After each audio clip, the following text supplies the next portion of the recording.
Assalamualaikum warahmatullahi wabarakatuh. Shalom, Om Swastiastu, Namo Buddhaya, Salam Kebajikan.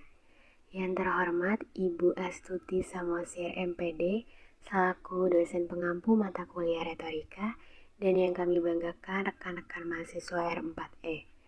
Pada kesempatan kali ini, kami dari kelompok 1 yang beranggotakan Silva Natalia, Barain Moni, Nurul Hikmawati, Nabila Syafia Aprilia, Naftalia Siregar, Satria Rahmawan, dan Salsabila Nurholinia mohon izin untuk melakukan presentasi dengan materi sejarah perkembangan retorika pada zaman Yunani dan Romawi.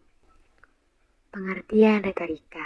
Menurut Syafi'i 1988 di halaman pertama, menyatakan secara etimologis kata retorika berasal dari bahasa Yunani ritoraik yang berarti seni kemampuan berbicara yang dimiliki oleh seseorang. Dari definisi ini dapat dipahami bahwa retorika merupakan aktivitas manusia dengan bahasanya yang terwujud dalam sebuah kegiatan berkomunikasi. Dalam Syafi'i 1988 di halaman pertama, Aristoteles memandang retorika sebagai the faculty of seeing in any situation the available means of persuasion. Menurut pengertian ini, Aristoteles mengartikan retorika adalah kemampuan untuk melihat perangkat alat yang tersedia untuk mempersuasi. Dari pendapat-pendapat di atas dapat disimpulkan bahwa retorika merupakan ilmu yang mempelajari kepandaian berbicara di depan umum, bertutur secara efektif dengan menggunakan bahasa lisan maupun tulisan sebagai media, atau bahan dasar dalam mengungkapkan gagasan, serta retorika sebagai ilmu yang mempelajari untuk menyusun komposisi kata-kata agar bisa memberikan pesan dengan baik kepada audiens. Tujuan dan fungsi retorika. Menurut Herrick dalam Lydia 2012 menyatakan 6 fungsi retorika. Yang pertama, retorika sebagai tahap percobaan barang baru. Fungsi retorika adalah yang berfungsi memberikan percobaan-percobaan yang baru. Retorika melakukan penyampaian makna atau kiasan, lalu menguji coba percobaan baru tersebut kepada masyarakat. Yang kedua, retorika sebagai komunikasi persuasif. Retorika dikenal sebagai komunikasi persuasif yang memengaruhi minat atau perhatian masyarakat, seperti iklan, kampanye, agar memilih pilihan mereka. Yang ketiga, retorika sebagai penghubung kewenangan tertinggi. Retorika selalu berkaitan dengan kewenangan tertinggi, seperti yang sedang berkuasa saja yang diizinkan memberikan pendapat dalam berdiskusi. Bagaimana seorang petinggi jabatan memberi hak suaranya sangat dibutuhkan untuk mencapai mufakat. Jenis-jenis retorika. 1. Monologika adalah ilmu tentang seni berbicara secara monolog. Dalam monologika, hanya satu orang berbicara, yaitu hanya seorang yang berbicara kepada orang lain atau kepada sekelompok orang. 2. Dialogika adalah ilmu tentang seni berbicara secara dialog, di mana dua orang atau lebih berbicara atau mengambil bagian dalam satu proses pembicaraan. Dapat disimpulkan bahwa di mana dua orang atau lebih saling merespon dengan baik dan saling bertanya jawab. Bentuk dialogika yang penting adalah diskusi, tanya jawab, perundingan, percakapan, dan debat. 3. Pembinaan. Teknik bicara. Efektivitas monologika dan dialogika bergantung pada teknik bicara. Oleh karena itu, pembinaan teknik bicara ini merupakan bagian yang penting dalam retorika. Dalam perhatian ini lebih diarahkan pada pembinaan teknik bernafas, teknik mengucap, bina suara, teknik membaca, dan bercerita. Jenis-jenis retorika. Menurut Richard 2008, terdapat 3 jenis retorika dalam doktrin Aristoteles. Yakni 1. Retorika forensik. Retorika forensik berfokus pada sifat yuridis dan mempersoalkan masa lalu. Untuk menentukan benar atau salah, dapat disimpulkan bahwa lebih memfokuskan pada sifat yuridis dan berfokus pada apa yang terjadi di masa lalu untuk menunjukkan bersalah atau tidak agar bisa dipertanggungjawabkan dan diberi ganjaran. 2.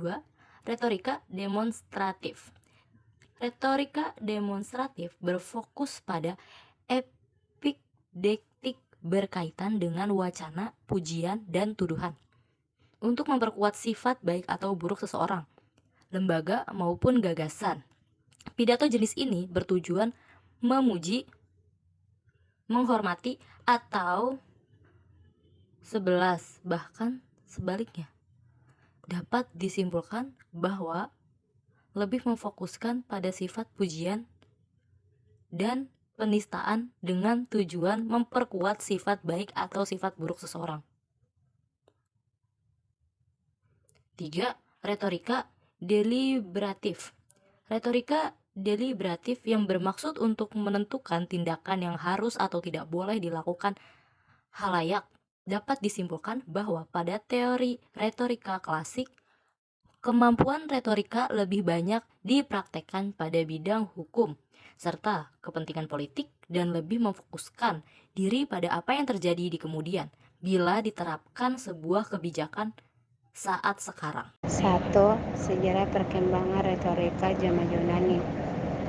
Objek studi retorika suatu kehidupan manusia. Kefasihan bicara mungkin pertama kali dipertunjukkan dalam upacara adat, kelahiran, kematian, lamaran, perkawinan, dan sebagainya. Pidato disampaikan oleh orang yang mempunyai status tinggi. Dalam perkembangan peradaban, pidato melingkupi bidang yang lebih luas. Sistematis retorika yang pertama dikatakan oleh orang Syracuse, sebuah koloni Yunani di Pulau Sicilia. Bertahun-tahun kolonia itu diperintah pada para tiran dimanapun pada zaman apapun, senang menggusur tanah rakyat. Kira-kira tahun 455 Masehi, rakyat melancarkan revolusi. Diktator ditumbangkan dan demokrasi ditegakkan. Pemerintah mengembalikan lagi tanah rakyat kepada pemiliknya yang sah. Disinilah kemusykilan terjadi. Untuk mengambil haknya, pemilik tanah harus sanggup meyakinkan dewan juri di pengadilan. Waktu itu tidak ada pengacara dan tidak ada sertifikat tanah. Setiap orang harus meyakinkan mahkamah dengan pembicaraan saja.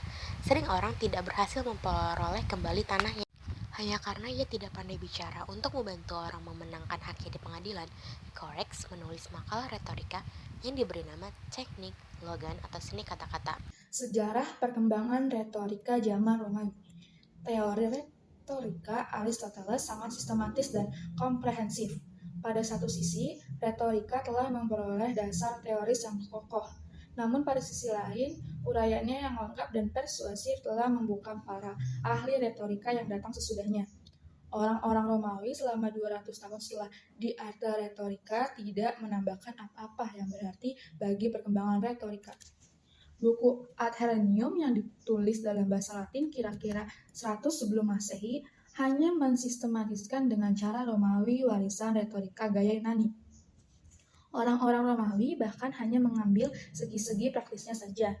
Walaupun begitu, Kekaisaran Romawi bukan saja subur dengan sekolah-sekolah retorika, tetapi juga kaya dengan orator-orator ulung.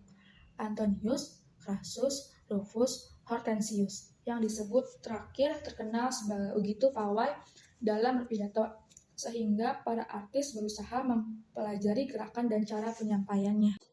Baik, selanjutnya ada sejarah retorika zaman Romawi. Kemampuan Hortensius disempurnakan oleh Cicero karena dibesarkan dalam keluarga kaya dan menikah dengan istri yang memberinya kehormatan dan uang. Cicero muncul sebagai negarawan dan cendekiawan. Pernah hanya dalam 2 tahun, ia menulis banyak buku filsafat dan 5 buku retorika. Dalam teori, ia tidak banyak menampilkan penemuan baru.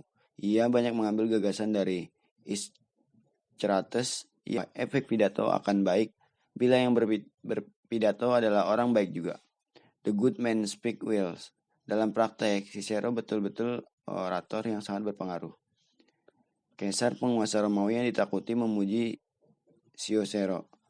Anda telah menemukan semua khazanah retorika dan Andalah orang pertama yang menggunakan semuanya. Anda telah memperoleh kemenangan yang lebih disukai dari kemenangan para jenderal. Karena sesungguhnya lebih agung memperluas batas-batas kecerdasan manusia daripada memperluas batas-batas kerajaan Romawi. Simpulan, retorika atau public speaking menjadi sesuatu yang penting untuk dipelajari. Sejarah membuktikan bahwa kemampuan berbicara bisa dipergunakan untuk berbagai keperluan, mulai dari politis, sosial, maupun psikologis. Perkembangan retorika diawali dari pengembaraan kaum filosofis Yunani sebagai ilmu berbicara yang dapat dipelajari dengan penekanan pada seni berbicara.